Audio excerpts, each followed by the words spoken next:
Hello दोस्तों, डीवाईटी शिक्षा channel में आप सभी का स्वागत है। आज हम देखेंगे प्रमेय। तो फ्रेंड्स, प्रमेय देखने से पहले अगर आप डीवाईटी शिक्षा चैनल को सब्सक्राइब नहीं किए हैं तो जल्दी से सब्सक्राइब कीजिए, चैनल को लाइक कीजिए और अपने फ्रेंड्स में शेयर कीजिए। तो देखते हैं प्रमेय।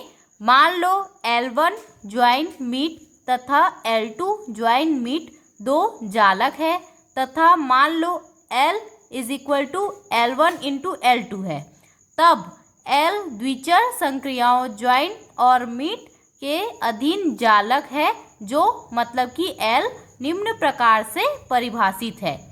A1, B1 join A2, B2 is equal to A1 join A2, B1 join B2 तथा A1, B1 meet A2, B2 is equal to A1 meet A2, B1 meet B2 for all A1, B1 A2, B2 belong करते हैं किसमें? L में। या फिर यह question इस तरीके से भी आ सकता है कि सिद्ध कीजिए कि दो जालकों का गुणन एक जालक होता है। ओके, इसकी उत्पत्ति देखते हैं। हम लोग मान के चलते हैं L1 ज्वाइन मीट तथा L2 ज्वाइन मीट दो जालक है और हम लोग L1 और L2 दोनों के गुणन को किसके इक्वल मान के चलते हैं? L के इक्वल मान के चलते हैं। तब हम लोग L को क्या प्रूफ करेंगे? एक जालक प्रूफ करेंगे। ठीक है, तो प्रूफ करते हैं। हम लोग मान के चलते हैं L द्विचर संक्रियाओं ज्वाइन और मीट के अधीन एक जालक है, जो मतलब कि L निम्न प्रकार से परिभाषित है। A1, B1 join A2, B2 is equal to A1 join A2, B1 join B2 तथा A1, B1 meet A2, B2 is equal to है A1 meet A2, B1 meet B2 for all A1, B1 A2, B2 belong करता है किसमें? L में। Okay, अब हम लोग मान के चलते हैं A1, B1 A2, B2 L के कोई दो अवयव है, तब हम लोग का A1 A2 बिलोंग करेगा किसमें? L1 में तथा B1 B2 बिलोंग करेगा किसमें? L2 में। ओके, हम लोग मान के क्या चले थे? L1 एक जालक है तो उसी को यहाँ पास लिए हैं। अब चूंकि L1 एक जालक है, फलतः हम लोग का A1 ज्वाइन A2 और A1 मीट A2 भी बिलोंग करेगा किसमें? L1 में। ओके, पुनः चूंकि L2 एक जालक है, फलतः हम लोग का B1 ज्वाइन B2 और B1 मीट B2 भी बिलोंग करेगा किसमें? L2 में। या फिर आपके पास यदि समय नहीं है तो आप लोग इसी प्रकार करके B1 ज्वाइन B2 और B1 meet B2 belongs to L2 इस प्रकार भी लिख सकते हैं। अगर आप इस तरीके से लिखेंगे तो और ज़्यादा अच्छा रहेगा। ओके, अतः हम लोग का A1 ज्वाइन A2 किस में बिलोंग कर रहा है? L1 में। और B1 ज्वाइन B2 किस में बिलोंग कर रहा है? L2 में। तो A1 join A2, B1 join B2 किस में बिलोंग करेगा? L में। तथा हम लोग का A1 मीट A2 बिलोंग कर रहा है किस में? L1 में। और B1 मीट B2 किस में बिलोंग कर रहा है? L2 में। तो A1 meet A2, B1 meet B2 किस में बिलोंग करेगा? L में। ओके, अतः L पर परिभाषित संघ एवं सर्वनिष्ठ अर्थात ज्वाइन एवं मीट दोनों बीजीय संक्रियाएं हैं। L ज्वाइन मीट ये हम लोग का बीजीय निकाय है, तो L पर परिभाषित ज्वाइन और मीट ये हम लोग का क्या हो गया? बीजीय संक्रियाएं होगा। ठीक है फ्रेंड्स, पिछले वीडियो में हम लैटिस की एक अन्य परिभाषा देखे थे। उसमें L एक लैटिस कब कहलाता था? यदि हम लोग का क्रम विनिमय नियम, साहचर्य नियम और अवशोषण नियम संतुष्ट होता था। यहाँ पास L को एक लैटिस प्रूफ करने के लिए हम लोग क्रम विनिमय नियम, साहचर्य नियम और अवशोषण नियम को सेटिस्फाई कराएंगे। सबसे पहले L1 क्रम विनिमय नियम। हम लोग मान के चलते हैं A1 कॉमा B1 और A2 कॉमा B2 बिलोंग करता है किसमें, L में। तब यहाँ पर हम लोग L को जो डिफाइन किए हैं उनका यूज़ करेंगे। तब A1 comma B1 join A2 comma B2 is equal to A1 join A2 comma B1 join B2 is equal to, यहाँ पर हम लोग इसके क्रम को चेंज कर देते हैं। तो A2 join A1 comma B2 join B1।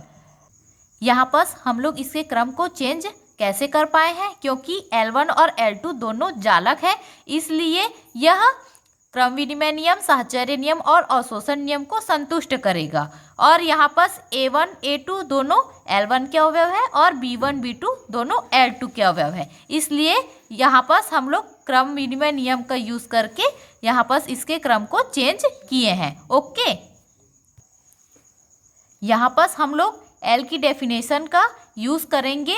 तो A2 join A1 comma B2 join B1 is equal to होगा हम लोग का A2 comma B2 join A1 comma B1। Okay, इसी प्रकार यहाँ भी हम लोग L की इस डेफिनेशन का यूज करेंगे। A1 comma B1 meet A2 comma B2 is equal to A1 meet A2 comma B1 meet B2 is equal to, यहाँ पर हम लोग क्रम को चेंज कर देते हैं। A2 meet A1 comma B2 meet B1। यहाँ पर आप लिखिए साइड में, चूँकि L1 और L2 दोनों जालक है, इज इक्वल टू, यहाँ पर फिर से हम लोग L की डेफिनेशन लगाएंगे। तो A2 comma B2 meet A1 comma B1। इस प्रकार से आप पूरा इसको सॉल्व करके दिखा सकते हैं। अगर आपके पास एग्ज़ाम में टाइम नहीं है तो आप डायरेक्ट इसी प्रकार करके इसको ऐसे ही लिख सकते हैं। ओके, अतः संक्रिया ज्वाइन मीट क्रम विनिमयी है। अब हम लोग देखते हैं L2 साहचर्य नियम। हम लोग मान के चलते हैं A1 comma B1, A2 comma B2 और A3 कॉमा B3 बिलोंग करता है किसमें, L में। तब A1 comma B1 join bracket में A2 comma B2 join A3 comma B3 is equal to A1 comma B1 join. Friends, हम लोग L को क्या डिफाइन किए हैं, A1 comma B1 join A2 comma B2 is equal to A1 join A2 comma B1 join B2। तो हम लोग इस डेफिनेशन का यूज़ यहाँ पर करेंगे। तो हम लोग का A2 comma B2 join A3 comma B3 is equal to क्या होगा, A2 join A3 comma B2 join B3। Okay, is equal to, friends हम लोग यहाँ पास भी इस डेफिनेशन का यूज़ करेंगे। तो होगा A1 join A2 join A3 comma B1 join B2 join B3। Okay, is equal to, friends अब इसके कोष्टक को यहाँ पर लगा देते हैं। तो A1 join A2 join A3 comma B1 join B2 join B3।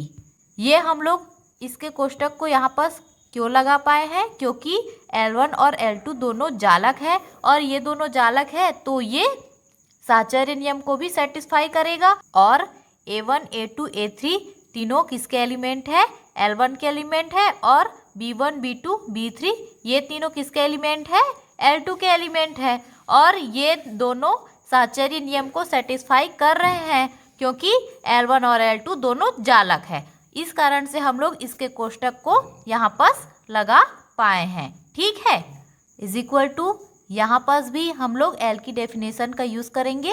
तो होगा A1 join A2 comma B1 join B2 join A3 comma B3 is equal to, यहाँ पर हम लोग L की डेफिनेशन का यूज़ करेंगे। तो होगा ब्रैकेट में A1 comma B1 join A2 comma B2 join A3, B3। Friends, हम लोग का ब्रैकेट किस में है? इसमें है। अब हम लोग का ब्रैकेट इसमें लग गया, अतः संक्रिया ज्वाइन साहचर्य है। इसी प्रकार A1, B1 मीट ब्रैकेट में A2, B2 meet A3, B3 is equal to bracket में A1, B1 meet A2, B2 meet A3, B3। Friends, मैं अभी मीट के लिए क्रम विनिमय नियम को सॉल्व करके दिखाई हूँ, उसी प्रकार से आप इसको भी सॉल्व करके दिखा सकते हैं, या फिर आप डायरेक्ट इसी प्रकार करके ऐसे भी लिख सकते हैं। ओके, अतः संक्रिया मीट साहचर्य है।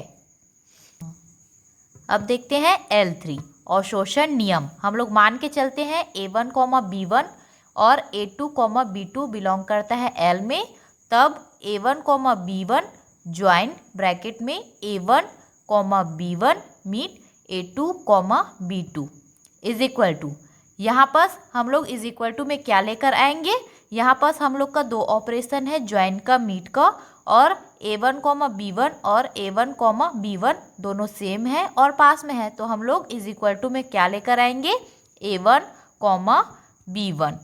फ्रेंड्स, अगर आप लैटिस से रिलेटेड मेरा पिछला वीडियो नहीं देखे हैं तो आप डिस्क्रिप्शन में जाकर देख सकते हैं, तो आपको अभी का वीडियो अच्छे से समझ आएगा। ठीक है, is equal to A1, B1 join, यहाँ पास भी हम लोग L की डेफिनेशन का यूज़ करेंगे, तो होगा A1 meet A2, B1 meet B2 is equal to, यहाँ पास भी हम लोग L की डेफिनेशन का यूज़ करते हैं, तो होगा A1 join A1 meet A2, B1 join B1 meet B2 is equal to. Friends, आप यहाँ देख सकते हैं कि हम लोग यहाँ पास अवशोषण नियम का यूज़ कर सकते हैं। यहाँ पास हम लोग अवशोषण नियम का यूज़ क्यों कर पाएंगे? क्योंकि A1 और A2 दोनों L1 के अवयव है और B1 और B2 दोनों L2 के अवयव है, और L1 और L2 दोनों क्या है? जालक है, तो ये दोनों अवशोषण नियम को भी सेटिस्फाई करेगा, और अवशोषण नियम को सेटिस्फाई करेगा, इसलिए हम लोग यहाँ पास अवशोषण नियम का यूज़ कर पाएंगे। ठीक है, तो यहाँ पास हम लोग का इसके इज इक्वल टू में क्या प्राप्त होगा? A1 प्राप्त होगा, और इसके इज इक्वल टू में क्या प्राप्त होगा? B1 प्राप्त होगा। ओके, यहाँ पास हम लोग लेकर आ गए A इज इक्वल टू में A1, B1। इसी प्रकार A1, B1 मीट ब्रैकेट में A1, B1 join A2, B2 is equal to A1, B1। Friends, इसको भी आप लोग पूरा सॉल्व करके दिखा सकते हैं, या फिर आप लोग डायरेक्ट इसी प्रकार करके ऐसे भी लिख सकते हैं। ओके, अतः संक्रिया ज्वाइन मीट अवशोषण है। फ्रेंड्स, यहाँ पर हम लोग क्रम विनिमय नियम, साहचर्य नियम और अवशोषण नियम तीनों को सेटिस्फाई करा चुके हैं, तो हम लोग का L एक जालक होगा, अतः दो जालकों L1 ज्वाइन मीट और L2 ज्वाइन मीट का गुणन एक जालक L कहलाता है। ये हम लोग का प्रूफ हो गया। आज का वीडियो यही समाप्त करते हैं। धन्यवाद।